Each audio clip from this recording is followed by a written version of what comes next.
தீயணைப்புத்துறை அதிகாரி சத்யநாராயணன் இருக்கிறார். அவரிடம் பேசலாம். வணக்கம் திரு சத்யநாராயணன். மேம் வணக்கம். எதனால் இந்த புகை மூட்டம் ஏற்பட்டிருக்கிறது?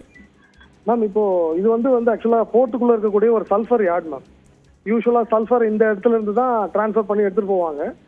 இங்க டியூ டு ஹீட்னால வந்திருக்குன்னு சொல்றாங்க.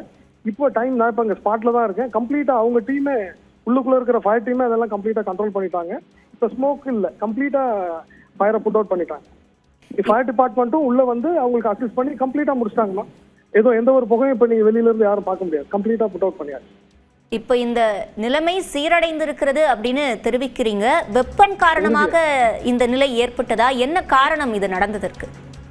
மேம் அது அப்போ இதுக்கப்புறம் ஃபயர் இன்வெஸ்டிகேஷன் அவங்களோட சைட்ல இருந்து பண்ணுவாங்க. போர்ட் சென்னை போர்ட்னால என்னோட பார்வையில ஃபயர் டிபார்ட்மெண்ட் வந்து ஃபயர் ஃபைட் பண்ணி முடிச்சுட்டு இங்க இருக்கிற பிளேஸ் எல்லாம் வச்சு பார்க்கும்போது வெயிலால நடந்திருக்கும். இதுக்கான விஷயங்கள்லாம் இன்வெஸ்டிகேஷனுக்கு அப்புறம் தான் தெரிய வரும்.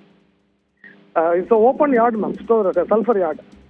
இப்போ இந்த புகை வெளியேறியதுனால மக்களுக்கு கொஞ்சம் சிரமம் ஏற்பட்டு இருந்தது அந்த பகுதியை கடந்து சென்ற மக்களுக்கு. மேம் அது வெளியில இருக்கிறவங்களுக்கு அந்த மாதிரி இந்த புகை தெரிஞ்சிருக்கும். நான் இப்போ இங்க உள்ள ஸ்பாட்டுக்கு வந்திருக்கேன், சென்னை போர்ட்டுக்குள்ள வந்திருக்கேன்.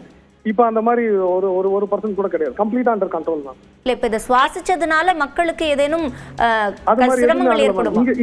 இங்க இருக்கிறவங்களுக்கும் யாருக்கு எதுவும் ஏற்படலாம் இல்ல மேம். அந்த மாதிரி உண்மையிலேயே சல்ஃபர் வந்து ஃபயர் ஆகி இருந்திருந்தா கண்டிப்பா சிரமம் தான். பப்ளிக் யாரு சுவாசிச்சாலும் வரும், பிரச்சனை வரும். இப்ப அந்த மாதிரி இல்லைன்றத உறுதிப்படுத்திட்டோம். இங்க இல்ல. இங்கிருந்து வேறு இடத்திற்கு எடுத்து செல்லும் போது இது கசிந்திருக்கலாம் அப்படின்னு குறிப்பிட்டீங்க. அது எவ்வாறு பாதுகாப்பாக எடுத்து செல்வார்கள்? இந்த மாதிரியான விஷயங்களை தவிர்க்கிறதுக்கு என்ன பண்ணணும்? வந்து மேம் கம்ப்ளீட்டா இது வந்து சென்னை போர்ட்டோடைய சல்ஃபர் ஸ்டோரேஜ் யார்ட் மேம். இப்ப நாங்க இருக்கிற இடம் ஃபயர் ஃபைட் பண்ணி முடிச்சிட்டோம். இவங்களோட இந்த டிரான்ஸ்போர்ட்டிங் ப்ரொசீஜர்ஸ் எல்லாம் கம்ப்ளீட்டா அவங்க அத்தாரிட்டி ஆஃப் போர்ட் தான் அவங்களுக்கு ஆன்சர் பண்ணணும். இப்ப வெப்பம் தான் இதுக்கு முழுமையான காரணமா அப்படின்றத கண்டறியணும் அப்படின்னு குறிப்பிட்டீங்க. மற்றபடி இந்த சல்ஃபரை அங்க சேமித்து வைத்திருக்கும் போது அதை பாதுகாப்பா வைக்க என்ன நடவடிக்கை எடுப்பாங்க? ஏன்னா நீங்களே குறிப்பிட்டீங்க அது ஃபயர் ஆகி இருந்தா பிரச்சனை அப்படின்னு. மேம் அது வந்து அதுக்கான ஸ்டோரேஜ் பண்ணணும், சல்ஃபர் பண்ணணும் விஷயங்கள் எல்லாமே போர்ட் அத்தாரிட்டியோடைய பர்வியூல வருது. இது நம்ம ஃபயர் டிபார்ட்மெண்ட், தமிழ்நாடு ஃபயர் டிபார்ட்மெண்ட்டோட பர்வியூல வரல. நம்ம இங்க வந்து நம்மளோட வேலை வந்து ஃபயர் ஃபைட் பண்ணி முடிச்சிட்டோம். நீங்க கேட்குற கேள்வி போர்ட் அத்தாரிட்டி வந்து அவங்க என்ன மாதிரி விஷயங்கள் பண்ணாங்க, எதனால ஆயிருக்கும் அப்படின்றதெல்லாம் இன்வெஸ்டிகேஷனுக்கு அப்புறம் தெரிய வரும். நான் ஸ்ட்ரைட்டாவே இதனால ஆயிருக்கும்னு யூகத்துல சொல்லிட முடியாது. ஏன்னா இங்க உள்ள அத்தாரிட்டி வந்து அது கிளியரா எல்லாம் பாதுகாப்பாக தான் செய்யப்பட்டிருக்கு. அதையும் மீறி சில விஷயங்கள் நடக்குதுன்னா அது ஆக்சிடென்ட் இன்வெஸ்டிகேஷனுக்கு அப்புறம் தான் தெரிய வரும்.